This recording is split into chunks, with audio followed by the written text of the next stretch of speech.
Hey y'all, what's up? This is AWTM. I'm here, and all of this talk and this craze has been going around about these Reesa Teesa videos that are on TikTok. They're on YouTube now. Everyone is talking about Reesa Teesa and the situation that happened with her and her husband. So I just wanted to go over a couple of things. I'm going to make this a couple of parts because there's so much information. There are about 50 parts, 50 or more parts to the series that she recorded on her experience with this man. He's a pathological liar, and why she stayed and what kind of mindset was she in for her to endure some of the things she did, even though her common sense was telling her better, right? So now I know it's easy for a lot of us to say, "Oh, I wouldn't have went through that. She should have known better. Um, I can't believe she didn't figure this out while she was in it." And she did kind of admit to her faults and things where she kind of looked over stuff or started thinking of it as a game to catch him in a lie, right? So she did admit to that.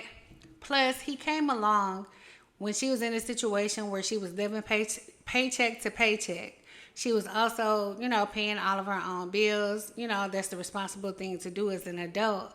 But as women, sometimes we have it so hard, like for most of our life, or we have to be so independent. And when somebody comes along that kind of steps in and takes over and takes some stress off of us, we kind of are more susceptible to what they may be telling us and the things that we want to believe because we are now in a comfortable or a more comfortable situation.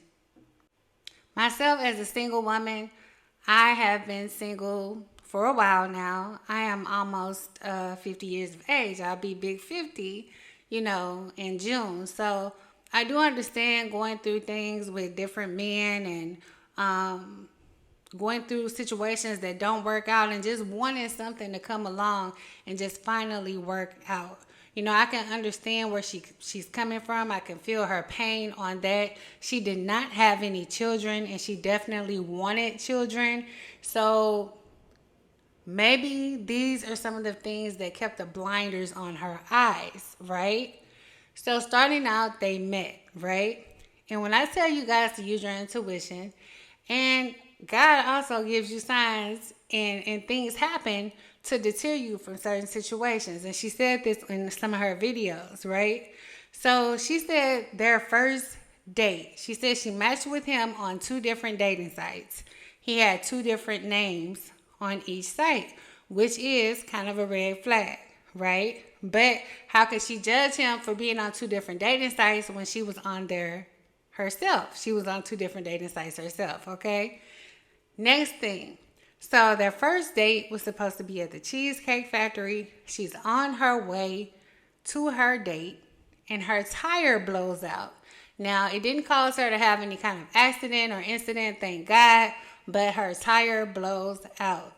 So this is something warning her not to go towards this man. Now, I don't know about you other ladies, but I have been in this situation, or you other men. I have been in a situation where certain things happen, and when I was younger, I just went right through it and was like, nah, I'm good. I'm still gonna go here. I'm still gonna do this. But now, in my older, wiser years, once you get into your 30s and everything, you start to look at things differently. You start to look for signs. But just having a tire blowout, she might have thought, oh, this just happened. But when she called this man, when she had this tire blowout, he came right away to help her. He told her to drop her pen. All right? So this is like Prince Charming. He's riding in on his silver horse or whatever, and he's saving her. He told her to drop her pen. He came. He changed her tire, right? That's one. After he changed the tire, he looked up tire shops in the area and found one. He then followed her to this tire shop and also paid for said tire and got it all fixed for her. So initially you saved me. You got me out of a jam, and we're taught as little girls like this is what men are supposed to do, right? So she's thinking, oh my gosh, this must be heaven sent. He came and saved me when I had a tire blowout. He not only changed my flat tire, he took me to the tire shop to buy a new tire. So after this happens, they actually continue on to their date. She follows him to the date at the Cheesecake Factory. They actually get out and they're holding hands to walk into the Cheesecake Factory. So for a first date, even though this tragedy happened with this first date, I had a blowout. This man came, he changed my tire. He actually went and bought me a new tire on top of that. So he went above and beyond. And she's looking at him like this could be my Prince Charming, right?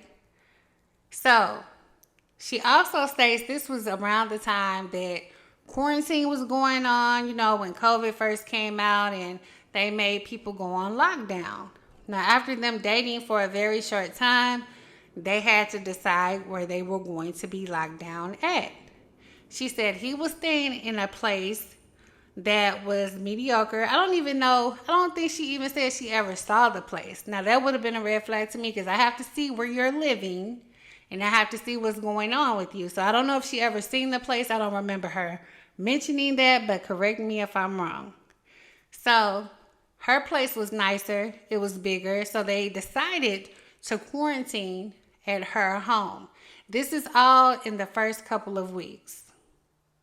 And again, like I said before, a single person that had to do everything by themselves, that have been through different relationships that have not worked, that have been in situations where they weren't good. This man coming in and showing her initially who she thought he was in the beginning and stepping up made her feel comfortable with him. It made her drop her guard.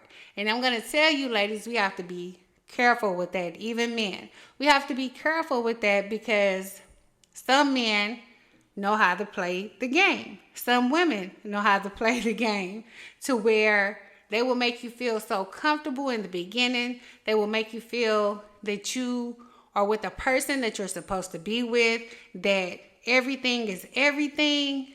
And then a few weeks, a few months later, the rug gets pulled from under you. So she was so comfortable with this man, thinking he was a good man, thinking that, okay, he did this.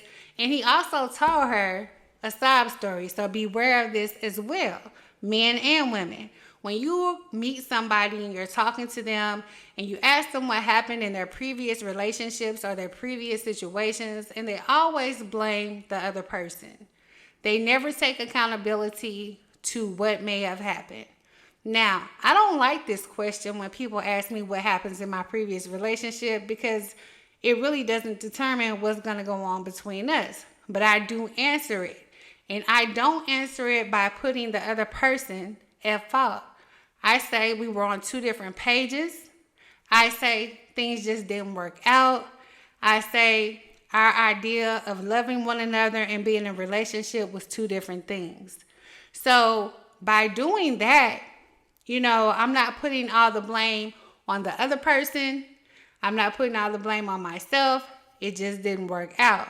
But he came in and told her that he was married and his ex-wife actually cheated on him. He came home and found his ex-wife in the bed with someone, and she had 2 kids that were not his, but the kids wanted to stay with him in the house because he told her she had to go.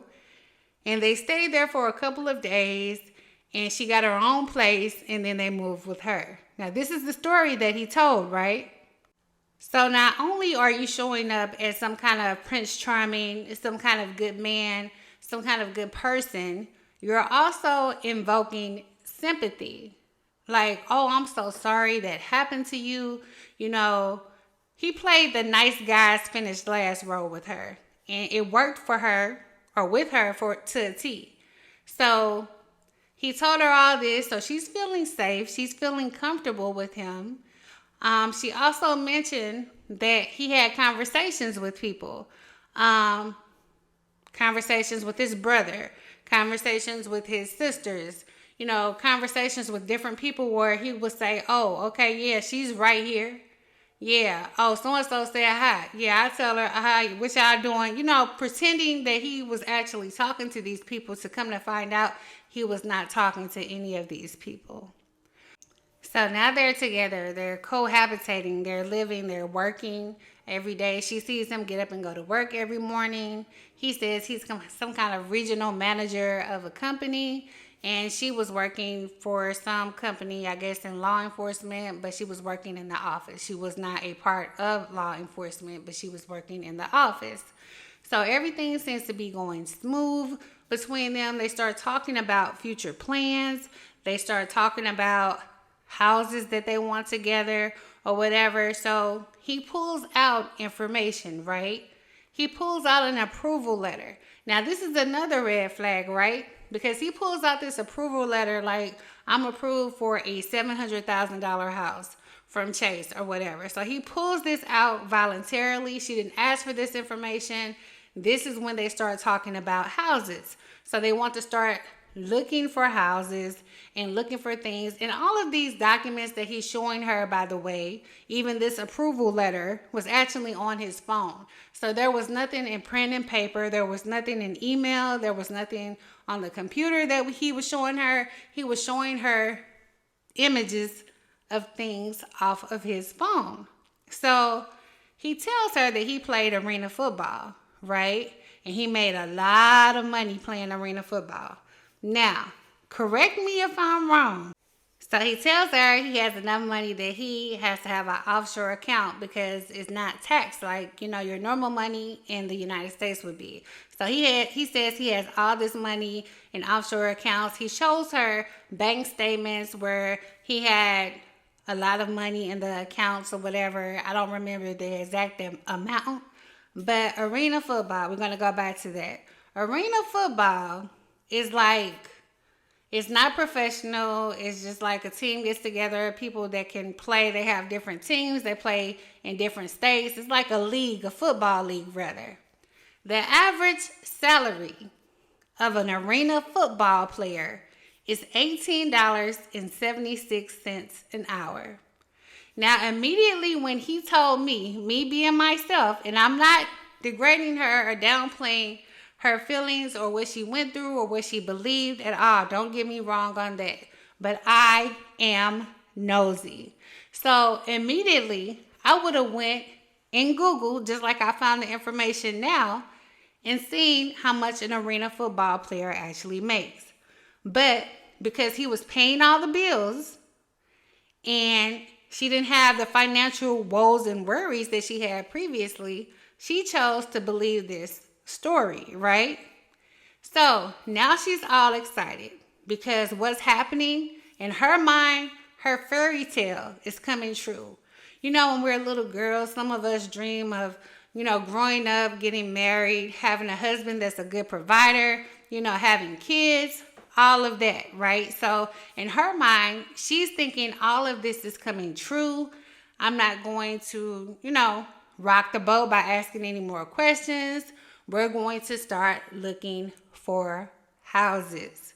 Now, this is where I'm going to end off. I'm going to do a couple of parts to this to go review this story because it's so much and I don't want you to get bored. We're already almost at 14 minutes, but I will be talking about this again tomorrow. So stay tuned. This has been AWTM and I will follow up with more on Reesa Teesa tomorrow.